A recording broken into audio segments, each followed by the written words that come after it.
মানুষ আইব রে এক নজর দেখিতে মানুষ আইব রে।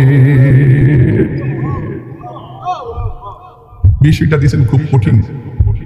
মানুষ আইব রে এক নজর দেখিতে মানুষ আইব রে।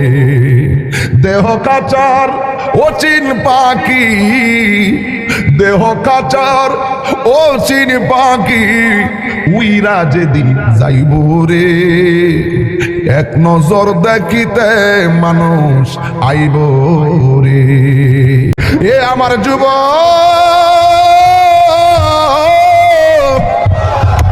কি দিয়ে বুঝাবো কবরটা কেমন ডেঞ্জারাস? আমি কি দিয়া বুঝাইতাম? আম পাতা জাম পাতা বড়ই পাতার কোনো অভাব নাই। কোনো পাতা দিয়া বড়ই, কোনো পাতা দিয়া গরম জল করে না।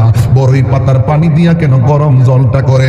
আম পাতা কি দোষ করলো, জাম পাতা কি দোষ করলো? বড়ই পাতা দিয়া কেন গরম জল করা হয়? এই কথা দিয়ে কোনো মৌলবি কয় না। লাল কাপড়, নীল কাপড়, হলুদ কাপড়, কত কাপড় দেখলাম। কবরের কাপড়টা কেন ভাইজান সাদা? এই সাদা দিয়া কেন দাফন করা হয়? এই কথা দিয়ে পৃথিবীর কোনো মৌলবি কয় না রে। কি দিয়া বুঝাবো মরণটা কত কঠিন? কি দিয়া বুঝাবো তাহির যে একটা দিন চলে যাওয়া মানে হলো আমার জীবন থেকে চিরদিনের জন্য দিনটা চলে গেছে। কোটি টাকা দিয়েও এই ঘন্টার সময়টা আনতে পারতাম না। এখন আমি শ্বাস ফালাইতেছি, 1 টাকা বিল দেওয়া লাগে না। নদীর পারে হাওয়া খাই, বিল দেওয়া লাগে না। পল্লী বিদ্যুতের ফ্যান বাতাস খাইলে বিল দেওয়া লাগে। আইসিইউতে ঢুকা গেলে দিনে 50,000 টাকা গোনা লাগে। আমার আল্লাহ যে কত নিয়ামতের বাতাস আমরারে ঢুকাইতেছে, বাইর কইরাইতেছে, 1 টাকা বিল নেই না। আল্লাহ কয় বিল লাগতো না, শুধুমাত্র তোরা 5 বার আইসা কপালটারে মাটির মধ্যে লাগাইয়া দিবি। সুবহান রাব্বিয়াল আলা বলবি। দুনিয়ার মালিকের ডিউটি 20 দিন না করলে 20 দিনের বেতন কাটা। আর আমার আল্লাহ তোরে হাজিরা দিছে দৈনিক 5 বার। 1 মাসও হাজিরা দেও না, 2 মাসও দেও না, মাঝে মাঝে সিটারি হাজিরা দাও। কিন্তু আমার আল্লাহ ইচ্ছা করলে তোমার গলার মধ্যে কাটা লাগাইয়াও আমার আল্লাহ রিজিকটারে বন্ধ কইরা দিতে পারে। এরপরও আমার আল্লাহ রিজিক বন্ধ করো না কেন জানো নি? কারণ হলো আমার আল্লাহ কয় আমি আল্লাহ তোরে মায়া কইরা বানাইছি, মায়া লাগে।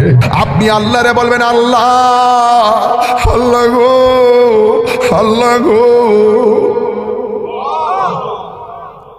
এই দুনিয়ায় বিপদে পড়লে কত মানুষ তোরে সহযোগিতা করে, কিন্তু হাসরের ময়দানে কেউ কাউকে চাইবে না। আমার আল্লাহ জবানটারে বন্ধ কইরা দিবেন। আল্লাহ ওই হাতের সাক্ষী হাত দিবে, পায়ের সাক্ষী পা দিবে। কিছু কিছু মানুষ আমলনামা নেওয়ার জন্য পাগল হয়ে যাবে। আল্লাহ এই আযাব আর সহ্য হয় না, তাড়াতাড়ি ওই তো জান্নাত দাও নাইলে জাহান্নাম দাও, তাড়াতাড়ি আমরা আমলনামা দাও। আল্লাহ বলবে ও ফেরেশতা, এ যখন তাড়াতাড়ি করে তার হাতটারে পেটের ভিতরে ঢুকাই দে। এবার বাম হাতটার পেটের ভিতরে ঢুকাইয়া এই হাতটারে পিছন দিক দিয়ে বাইর করবে। ওই বান্দা বলবে আল্লাহ তোমার কাছে আমলনামা চাইছি, তুমি কেন হাতটার পেটের ভিতরে এত কষ্ট করে ঢুকাইয়া দিলা? আমার তো নারী বুড়ি ছিঁড়া গেছে, এই হাতটারে পিছন দিক দিয়ে বাইর করলা। আল্লাহ বলবে তুই না আমলনামা চাইছস, তাহলে পিছন দিক দিয়ে তাকায়া দেখ। এবার ডাক দিয়ে বলবে আল্লাহ আমি তো তাকাইতাম পারি না, পিছনে কি দিছো আমি তো দেখি না। আল্লাহ বলবে ও ফেরেশতারা, ও কি আমলনামা দেখতে চায়? গাটটারে ভাঙ্গা দে।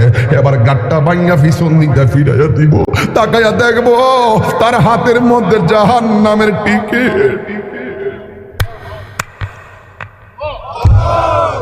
হায় রে, অনেক মানুষ আল্লাহর কাছে হাসরের মাঠে পানি চাইব। আল্লাহরে কইব আল্লাহ পানি পান করমু, পানি।